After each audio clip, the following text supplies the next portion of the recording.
Member sittings resumed. Questions to the Deputy First Minister.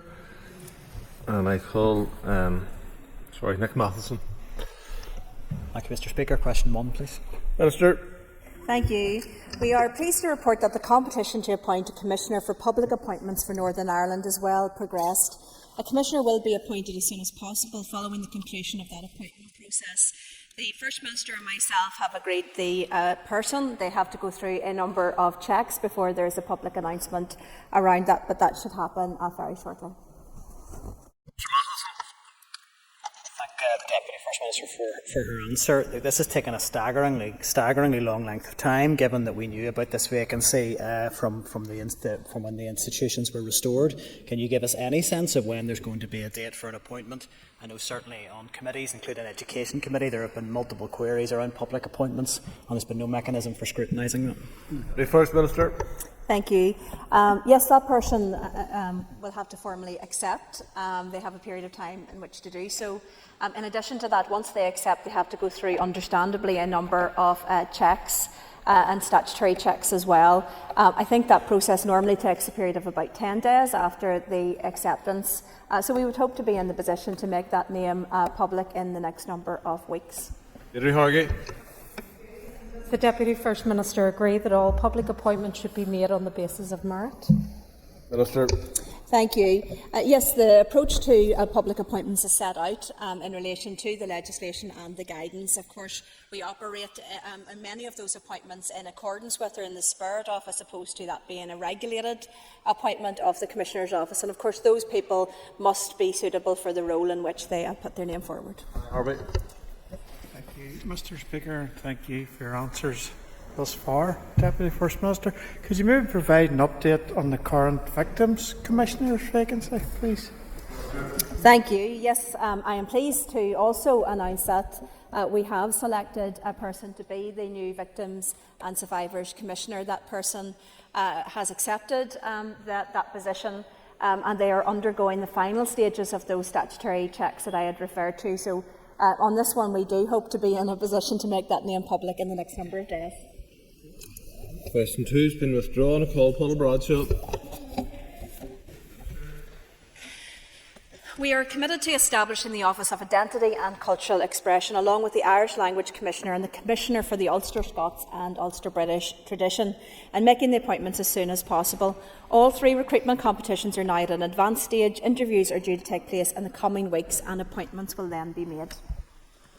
Ms Bradshaw. Thank you, Deputy First Minister. I welcome that update. I wonder, can you speak to the FICT report and the section within it around bonfires? You'll know that there is a wide range of legislation that touches upon the outskirts of bonfires, but I wonder, could you clarify whether the new director will have a role in trying to provide greater clarity and certainty for landowners around their responsibilities where bonfires are being constructed? Thank you. Thank you. I thank the member for her question. As the member will be aware from the legislation that was passed through Westminster, the OIS, as it's referred to by the office sitting at the centre, doesn't have that specified as a statutory function, but there is a discretion and a flexibility in terms of the work that they do. There is a statutory responsibility around promoting reconciliation, and I have no doubt that there will be a number of issues that people will seek for the body to take forward, albeit with sensitivity, with co-production, with speaking to all of the key stakeholders and trying to promote reconciliation and all of that. Gemma Dolan. Can the Deputy First Minister provide an update on the current position for each competition? Sure. Thank you. I thank the member for her question. Yes, the appointments process is well underway, and as I understand it, the shortlist for interview has now gone out, and those are shortly to take place. Those should be concluded throughout June, and at that point, the First Minister and myself will be able to get a list for each of the appointment processes of those that are deemed appointable, which we will then consider. Well, Brad. Mr. Speaker, Deputy First Minister, we often hear the line that political agreements need to be honoured. There was a clear commitment given by the UK Government to fund the work of the Castlereagh Foundation and indeed to restore Craigavon House. Would the Deputy First Minister agree with me that they need to get on with doing so?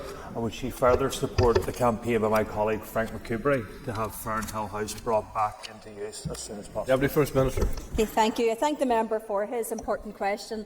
Look, our history and our heritage is so important to protect in terms of the stories of our past and a part and parcel of who we are, but important too for moving forward in terms of the educational pieces about recognising the complexity and the nuances of our past. These are incredible buildings that within them, indeed, they saw incredible things.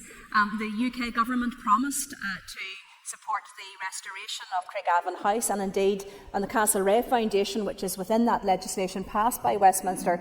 That will be a responsibility under OIS, the Office of Identity, to establish. They have a statutory power to establish that for the specified purposes. So I also agree with them absolutely on Fernhill House. It's a real pity that these houses are sitting there with all of that history and all of that potential to tell the story of this place, and they do not currently have that funding support that they require to make them usable again and to make sure that they are protected moving forward. We could hear members conversing up at the chair here, so in general, if members, if they want to say something to their colleagues, if they can do it quietly, please. Matthew O'Toole. Mr. Speaker, further to the previous question, Deputy First Minister, lots of the public watching this won't know what the Castlereagh Foundation is. It emerged in a private bilateral discussion between, I believe, your party and the then Tory government. Can I ask what the Castlereagh Foundation is? Perhaps you'd like to put it on the record, and have you had any discussions with the First Minister about the establishment of it? Thank you. Yes, the member is correct that the Castlereagh Foundation was a body that was set up in response to the significant amount of north-south bodies and groups that there are in terms of looking at a better cooperation north and south. This is a body that was designed to look at better cooperation across the UK, particularly in terms of east-west. That is in light of huge amounts of funds going towards that sort of north-south cooperation. Indeed, some good organisations working in that space, such as Cooperation Ireland, for example. So this is to be really a Cooperation UK to make sure that there's opportunities right across, not just with universities, young people, civic business groups. There's so much that we can learn from each other, and yet there hasn't been that focus or support for that east-west work outside of the political space. So, of course, in that legislation, there was provision for the Office of Identity to create the Castlereagh Foundation for the purposes set out. Ms. Sheeran. Minister. I presume the member is asking for oral question number 4. I don't speak Irish, so I'm assuming that's what you're asking. We are committed to establishing an Office of Identity and Cultural Expression, along with the Irish Language Commissioner and the Commissioner for Ulster Scots and Ulster British Tradition, and making the appointments as soon as possible. All 3 recruitment competitions are now at an advanced stage. Interviews are due to take place in the coming weeks, and the appointments will then be made. Sure. Thank you, and my thanks to the Deputy First Minister for that answer. The document in front of you. Can you detail what work the Executive Office has done to progress these bodies? Minister. I thank the member for her question. Yes, the member will be aware that we have progressed the business cases for all 3 bodies. Those have now been processed through. Those were predicated on a relatively initial amount of money for each, £1 million for each of the Commissioner offices and about 1.6 million for the Central Office, the Office of Identity. Those will very much rely at this stage on the statutory functions as set out. But of course, what will need to happen then is when those positions are filled, the Commissioners and those in the Office of Identity will then put together their business plan and their corporate plan and their staffing requirements. Of course, it is important in all of these things that we move forward in a fair and equitable way to make sure that all bodies get the support that they need and require.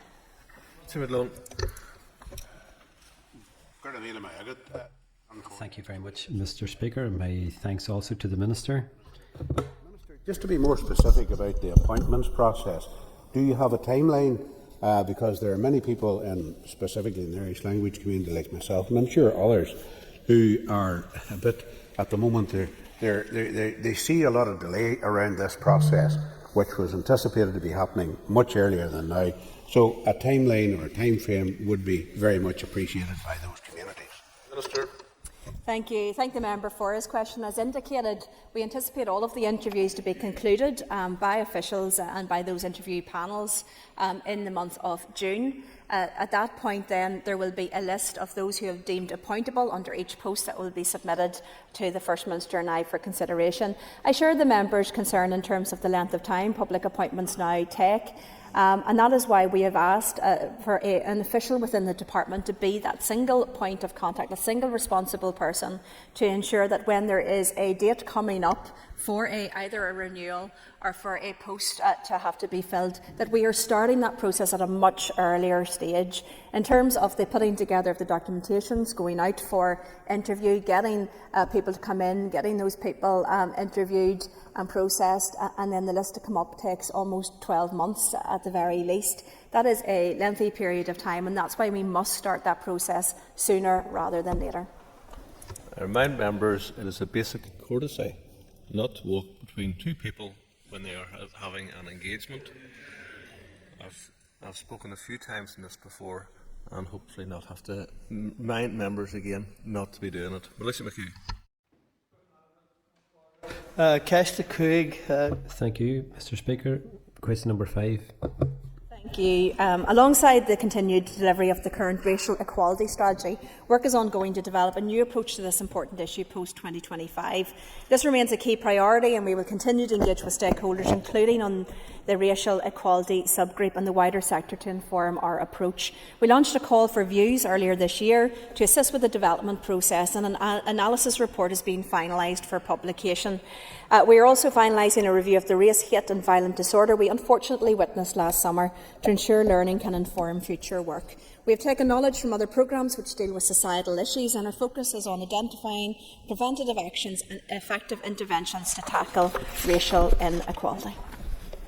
Mr. McHugh. Thank you, Minister, for your answers to date. On the refugee integration strategy and how it will be implemented and funded.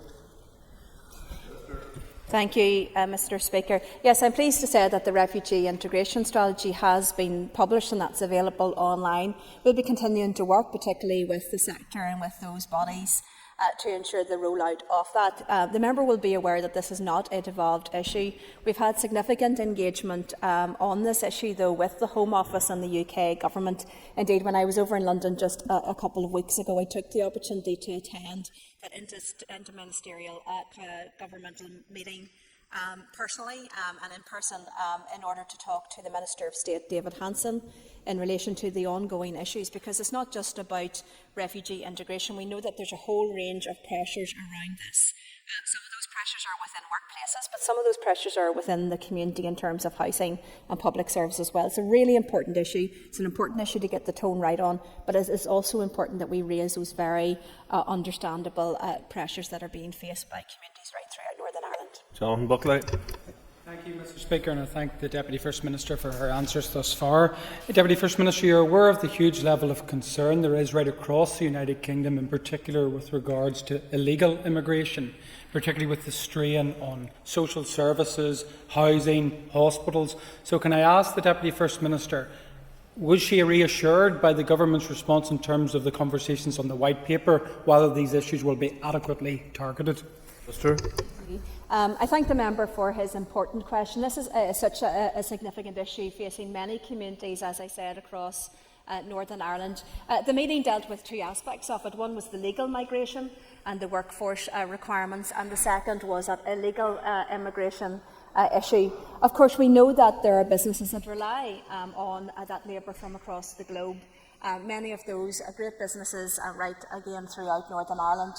There's also a need for us to attract the brightest and the best, regardless of where those people are from, in terms of growing our cybersecurity, our tech, our AI, advanced engineering.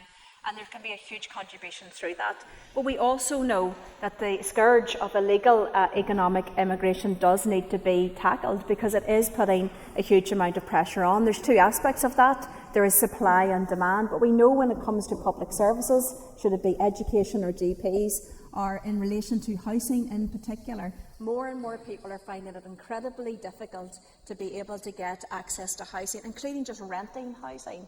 And yet there is that pressure coming on. So we need to deal with this in a logical way, in a rational way, but one that recognises those understandable concerns that communities have when they cannot access housing, education, health, and those basic public services that not just that they should demand, but indeed that they absolutely need.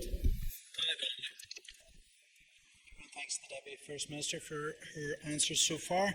Could I ask what precise steps have been taken to update the Race Relations Order?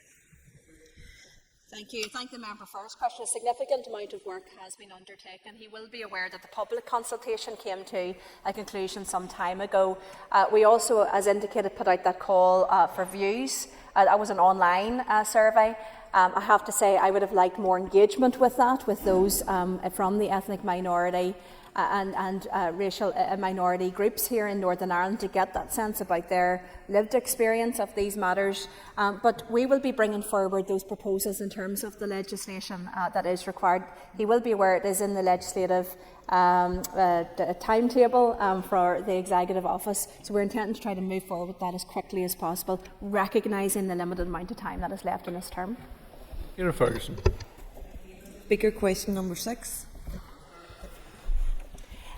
Thank you. Ebrington Plaza is leased to Heron Property Limited. In recent months, both Alchemy Technology Services Limited and Ernst & Young have opened new offices in Ebrington Plaza, bringing a combined total of around 250 jobs to the area. Indeed, the First Minister and I were delighted to attend the official opening of both offices. It really was a good news day for the North West. And although the TEO has no role in securing underlettings for Ebrington Plaza, we have invested £37 million over those years in the transformation and regeneration of the entire Ebrington site, and are delighted that it is now almost fully occupied and thriving. The Department continues to work with tenants and stakeholders to showcase Ebrington and to ensure it plays its part by creating opportunities and attracting investment to help create a dynamic business hub. Mrs. Ferguson. Thank you, Mr. Speaker, and can I thank the Deputy First Minister for your answers thus far. Minister, can you set out the current position and just in relation to the transfer of the Ebrington site to Derry City and Strabane District Council? Thank you. I thank the member for your question. You will be aware that the site was due to transfer some number of years ago and it never happened. And that was for a range of understandable reasons, and some was about just the general delay. Those talks are underway with the local council. The local council will, of course, want to have some support and guarantees in terms of that site to make sure it can continue to be, as it is now, thriving and a place that attracts everyone. In that transfer as well, I think it is really important that we make clear that this is a site of reconciliation. It is a site of bringing people together. It is a site that needs to be welcoming to all parts across the community, and that's very much at the centre of the discussions we're having with the local council, which are currently at an advanced stage. Cheryl Brownlee.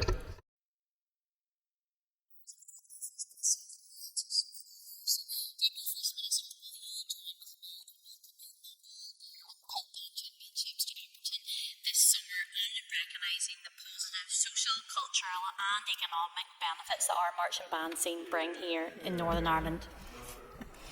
Thank you. Yes, absolutely fantastic that the Ebrington site will be hosting this spectacular display in terms of the Pipe Band Championships. It is estimated that there will be in around 10,000 there. So I would really appeal, if you're around the area, do travel there. It's going to be a really, really good day, and I know the folks up in the Northwest are really looking forward to it. The First Minister and myself had the opportunity to formally launch that as well, so really looking forward to that.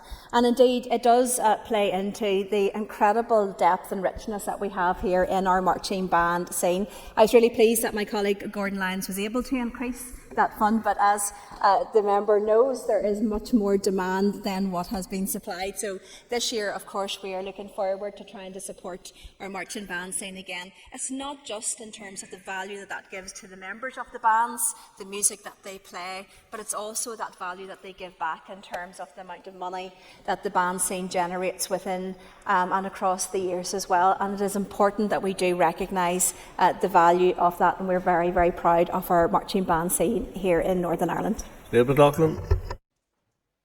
Thank you, Deputy First Minister, for your answers. Local residents and businesses have raised concerns with me in relation to about ongoing issues on the site, particularly around cleanliness, around access to toilets, illegal parking, etc. And based on the new entrance that we have there in Alchemy and EY, and also the events that you've just spoken about, it's really important that that site is clean and safe for everybody that shares it. What is your department doing to ensure that the site is safe and welcoming? Thank you. As I said, we've invested £37 million in this site, and when we were up a number of times since we took these offices, I have to say I thought Edmonton Square was looking really, really well. We visited the hotel there, looked around it, the new buildings in Edmonton Plaza are absolutely amazing. They're really cutting edge, fit for purpose in the modern world buildings. And we look forward to the site being filled with those workers, with those visitors. I know that the events have been hugely successful there as well. So I'm very proud of what we've achieved in Edmonton. Of course, the issues that she has raised, those must be and continue to be addressed. I had asked about any of the anti-social or other issues on the site, and I have been assured that there is very, very low levels of any at all in terms of problems that would encounter the PSNI. So I think it's a really positive message. It's a strong, safe, welcoming to all site, and I really encourage visitors and locals to use it alike. Egan.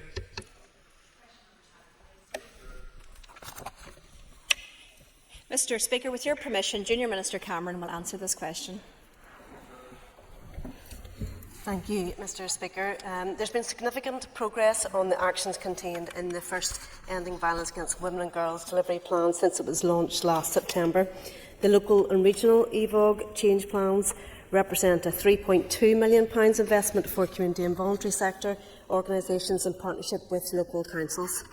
And we have been delighted to see the impact of the funding at grassroots community level. Councils are embedding action to end violence against women and girls into their service delivery and developing signposting and resources for local communities. In addition, 8 community and voluntary sector expert organisations are now delivering activity that will strengthen the impact and reach of EVOG expertise and programmes which support schools, communities and workplaces.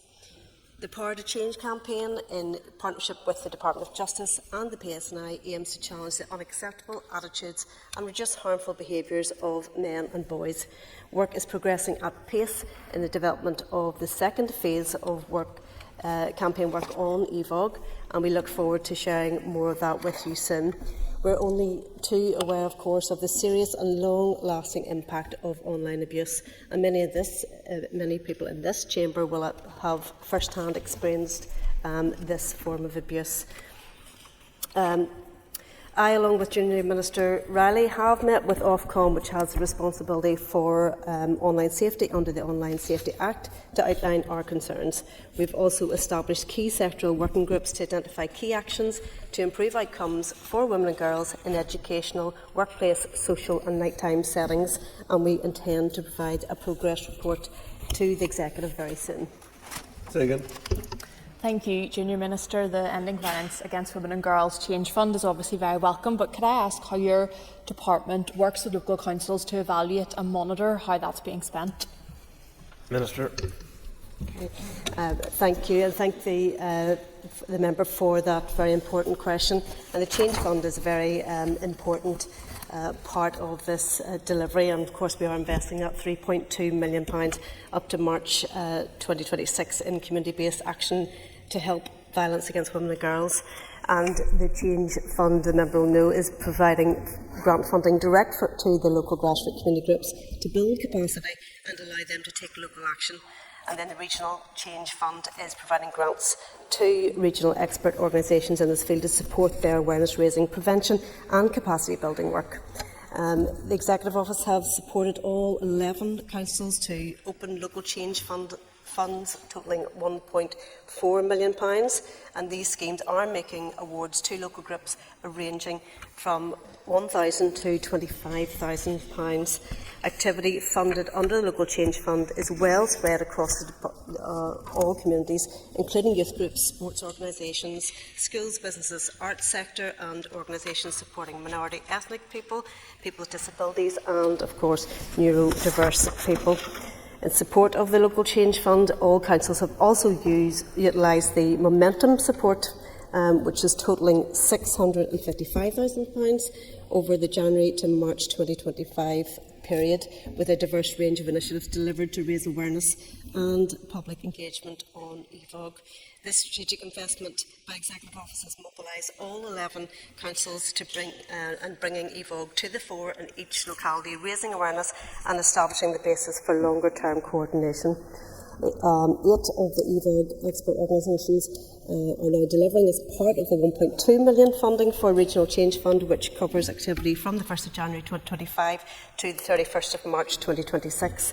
And this collective body of work will strengthen and impact the reach of EVOG expertise and programmes, offering key regional, community and voluntary sector organisations to support schools, communities and workplaces. Thank you. Linda Dillon. And thank the member for the previous question. I think it's very important for us to understand that evaluation process to make sure we're getting the best value for money.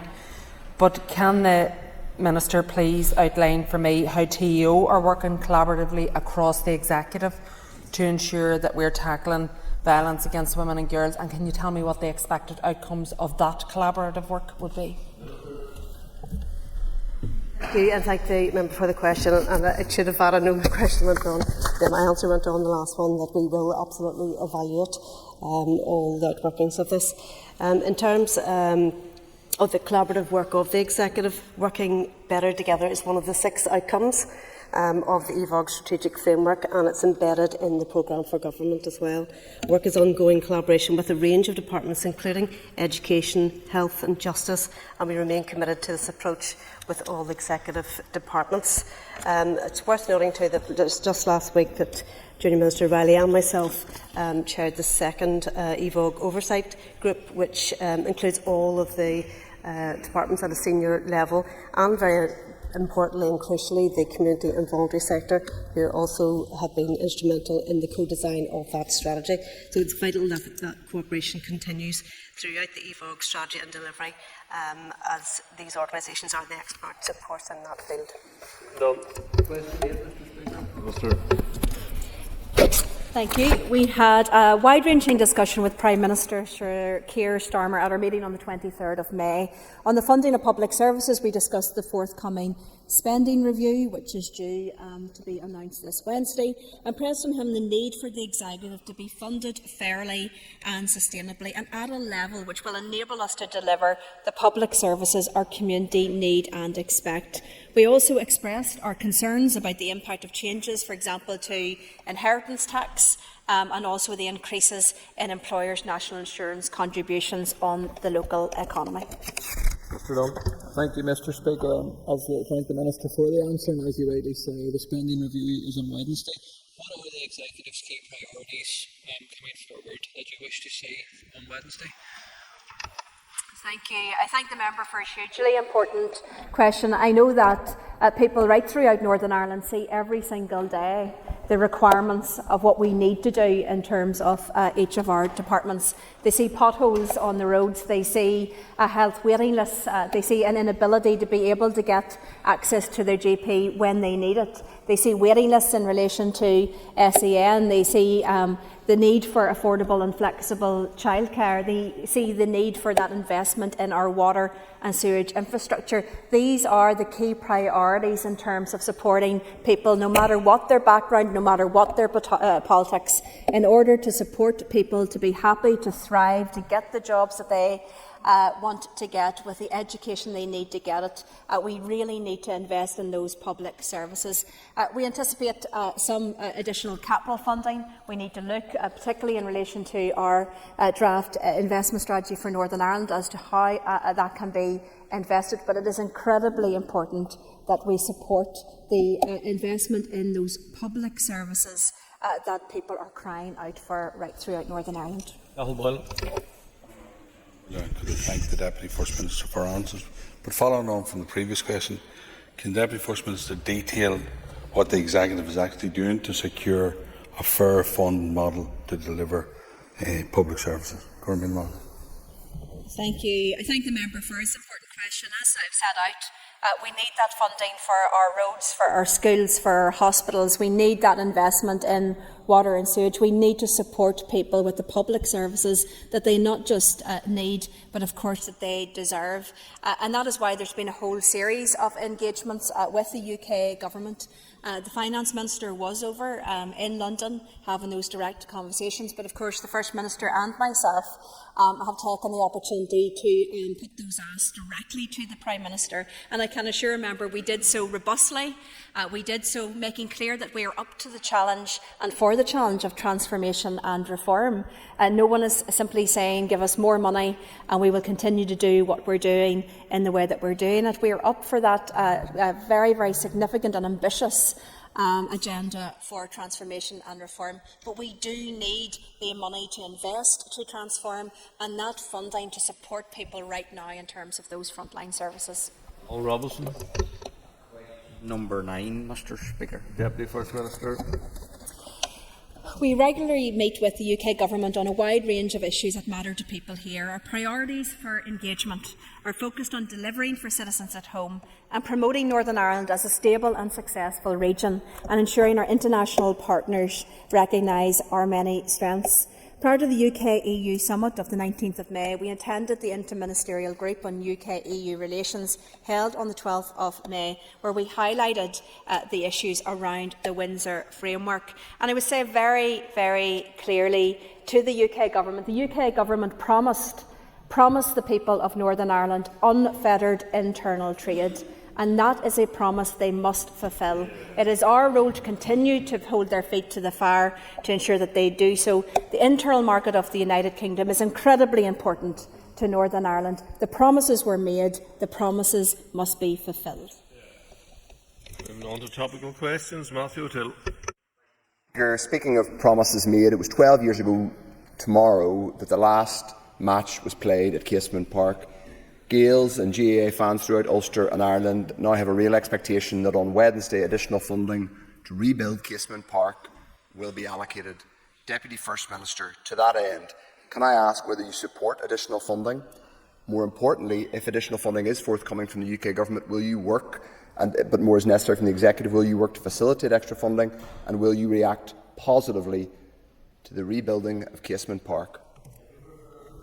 Thank you, Mr. Speaker. I thank the member for his question. The member will be more than aware that it was a promise that was made, but was not fulfilled, not because of a lack of political will, but of course because of a lengthy process in terms of planning challenges, and all types of logistical issues which were outside of the control of the Northern Ireland Executive. At the time that the allocation was made to rugby, to football and to the GAA, that was done in a fair and equitable way which recognises the strength, the relative strengths of each of those organisations in terms of support, in terms of players, in terms of supporters, etc. It is important as we move forward that we do so on a fair and equitable basis. As sport right throughout Northern Ireland and many, many different areas are crying out for that support and that funding to enable them to reach their full potential. We want that to be inclusive, but in that inclusivity it must be fair and equitable. It cannot just be a special case for one particular organisation or sport. Mr. O'Toole. Deputy First Minister, with respect, you didn't answer my question. I, of course, want equitable funding for other grounds. Ravenhill and Windsor are both in my constituency. I'm glad that they're there and they're thriving. But Casement Park has lain idle for 12 years. I'm not a unionist, but if I were a unionist, I would think the best possible way of demonstrating to nationalists that Northern Ireland is working is building a world-class GAA stadium in the middle of West Belfast Do you support it being built? Will you work on the executive to get it built, including with additional funding if necessary? Minister. Thank you. I thank the member for his follow-up question. I have said very, very clearly an allocation was made, and indeed we stand by that allocation at the time that was made, because of course this was a three-sport arrangement, and that was allocated across those three sports in a fair and equitable way. Now, since that, for reasons outside of the control of the executive or any political party, the casement project did not proceed at the time where it was anticipated to do so. That project is now significantly bigger than the original allocation, which I think was around £61 million. As highlighted in earlier answers, there are many, many pressures right across government. That includes those that are sitting in pain on waiting lists. That includes children who need that special educational needs assessment. That includes really vital things. And in all things, we have to look at moving forward to meet those needs. Of course, we want our sporting stadia and facilities to be fit for purpose, and indeed to make sure that any allocation of funding is done in a fair and equitable way. Stuart Dixon. Speaker, and thank you, Deputy First Minister. Deputy First Minister, given the recent revelations that millions of public funds have been spent through communities and transition programmes, and some of that money has been allocated to organisations led by individuals with serious paramilitary convictions, including murder and kidnap, can the Deputy First Minister explain what safeguards are in place to ensure full accountability, transparency and indeed public confidence in how these funds are awarded and monitored? Minister. Thank you. I thank the member for his question. We believe in transition. We believe in the ability of people to move on from where they once were. But of course that must mean that they do move on. We will offer that support to those who have indicated a willingness to do so. But of course we must protect public funds in every way possible. That's why we've got the procedures in place to make sure that there is full accountability for public funds, and indeed those working within organisations within CIT sign up to a declaration which commits them to exclusively peaceful means, and indeed if any allegations are made against individuals, those are raised with that particular organisation, and a full investigation would be required by that organisation depending on the type of allegation that has been made. Thank you, Mr. Speaker. Thank you, Deputy First Minister. So, Deputy First Minister, can you explain to us how the public could have confidence in the Executive's commitment to genuine community transition when one funded group saw fit to take an away day for young people to Larne last year to observe the largest bonfire in Northern Ireland? Minister, what message does that send to communities genuinely trying to move beyond division? Sure. Thank you. I thank the member for his question. Of course, the cultural traditions and the identities of people should be respected right across the piece. The member may not like that particular tradition, but he doesn't have to. He does, however, have to respect the fact that there is difference in identities here and that people have pride in their traditions, very, very long running traditions as well. But as indicated in the initial response, we make sure that all funds are fully accounted for, that they are carried out in a way which is in line with what they are given for, and indeed if there's any allegations, those are fully investigated. Robinson. Mr. Speaker, the Deputy First Minister will recognise the funding pressures the Executive is facing, particularly in policing. What more can the Executive do? Minister.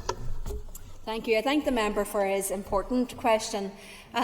Confidence in policing and justice is hugely important, but it's also important that policing and justice get the support that they need in order to do what they need to do. And we've heard very clearly from the Chief Constable the pressures that the PSNI are currently under. We need to step up and support the police. It is our police officers that go out day in and day out on the front line doing what they need to do to protect and to serve, and they do deserve them to get that funding that is required for them to fulfil the duties and do what they need to do. Mr. Robinson. Thank you again, Mr. Speaker, and thank you to the Deputy First Minister for her response. Deputy First Minister, will there be opportunities from this week's spending review for extra money for policing? Look, absolutely. We are hopeful that we will get some additional funds, and not only that, but it will be over a number of years. As part of that, I will be making the case for additional funds for policing. I think those are absolutely necessary. The PSNI need to be given the funds that they require in order to fulfil what it is that they need to do, which is to protect the people of Northern Ireland and, of course, to bring criminals to justice. Ciara Ferguson. Weeks and months, we've witnessed deeply disturbing incidents of sectarianism and racist intimidation where families have been threatened and in some cases have had to move out of their homes, including in Suffolk, North Belfast and in the Deputy First Minister's Lagan Valley constituency. Would the Deputy First Minister agree with me that this behaviour is deplorable, unacceptable and has no place in our society? Thank you. Thank you. I thank the member for her question. There is no space for sectarianism in our society, and whether that comes from thugs who are threatening others, from people who are attempting to intimidate, or bands or singers or whatever else, people who are trying to put across clear messages which are deeply sectarian, it is wrong. And we need to call it out at every single level. One is not just a bit of a laugh and the other to be called out. We need to have consistency across that from top to bottom. Sectarianism is wrong. Call it out. Mrs. Ferguson. Thank you, Deputy First Minister. And likewise, loyalist paramilitaries are behind many of these disgraceful acts or attacks that I have mentioned.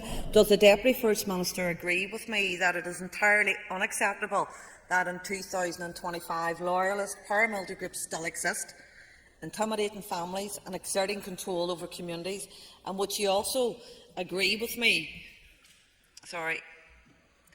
that these criminal gangs should immediately disband and leave our communities and families to live in peace?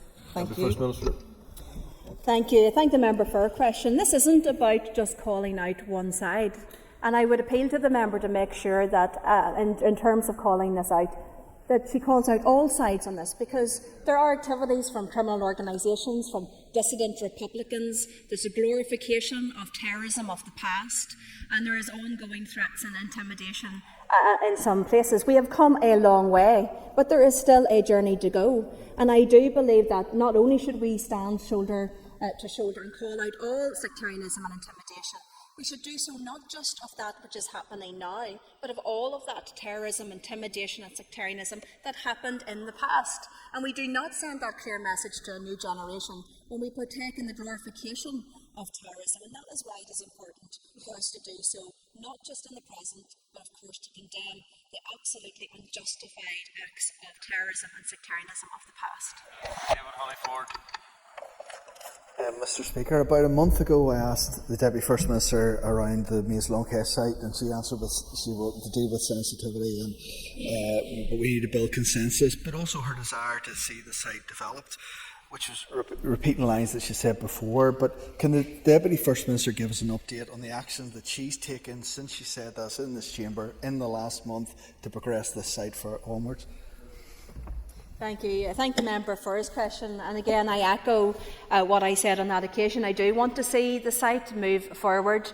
As I've said, that can only happen, I think, in a space where indeed we work with people in terms of the sensitivities, very genuine sensitivities and hurt about things that happened on that site. But as indicated, I don't believe that continued discussions on the listed buildings should hold back the economic development on that site. That economic development is not controversial, and it could be happening right now if indeed there was agreement with the First Minister to allow that to happen.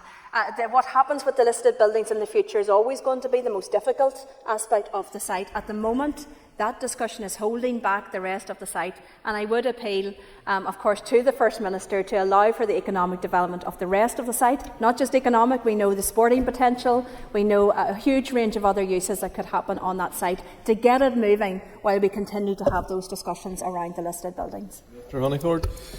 Thank you, Mr. Speaker, and thank you for your answer.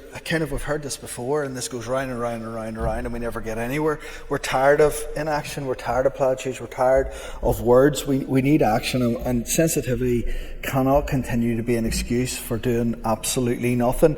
Is there the actual political will within our own party to actually see this site opened up and see the benefits for everyone in Lagan Valley, that we will have all those economic benefits, and we'll see this progress into the future. Thank you. I thank the member for his follow-up question. Look, I don't live in a world of wishes and lullabies. I live in a reality, and that reality is that we need to get agreement in terms of the future of this site. I believe we do have agreement on about 95% of the site. That is around sporting, community, nature. It's around economic development. That can't go ahead at the moment because there is not agreement on the listed buildings. And as indicated to you, the thing that will lift that is by the First Minister agreeing with myself to allow that potential to go ahead on the least controversial aspects of the site, while we continue to work with stakeholders and others to find a possible future use in terms of the listed buildings. That's the reality. That's what I'm hearing on the ground in Lagan Valley. I'm not sure if he is not hearing that on the ground in Lagan Valley. But of course, I want to see the fulfilling of the potential, and we have to move forward with sensitivity in relation. And thanks to the Minister for her answers so far. Can I ask the Deputy First Minister what evidence she has seen, if any, that provision of public services in schools, hospitals and housing are impacted by illegal immigration? Thank you. Well, I would advise the Minister, certainly from my viewpoint, that it's just very basic and very logical. The provision of public services have two aspects: supply and demand. There is much more that we need to do in terms of ensuring our GPs, our health service, houses, that those can be an increased supply to meet the demand. But an increased demand inevitably means there's additional pressure on supply. That is just logical. Mr. Donnelly. Speaker, that doesn't sound much to me like evidence. And I would just like to ask the Deputy First Minister, how do illegal immigrants get places in schools, on health waiting lists, or obtain a social home? Minister. Thank you, Mr. Speaker. I'm not sure what the member means, because of course they go into a list and they're allocated a place in terms of in terms of the wider issue of immigration. I have visited many primary schools where there are children there from all over the globe, and many of those are from families contributing positively to Northern Ireland. Of course they are. But look, I would advise the member that in this debate, whenever you have an increase of a population in a town or in a village or in a city, then there is a corresponding need for services for those people. Of course there is, because you need to meet a health need, you need to meet an education need for children, you need to meet the housing need. It would be deeply irresponsible to put hundreds of people or scores of people in particular places and not have the services to meet that need.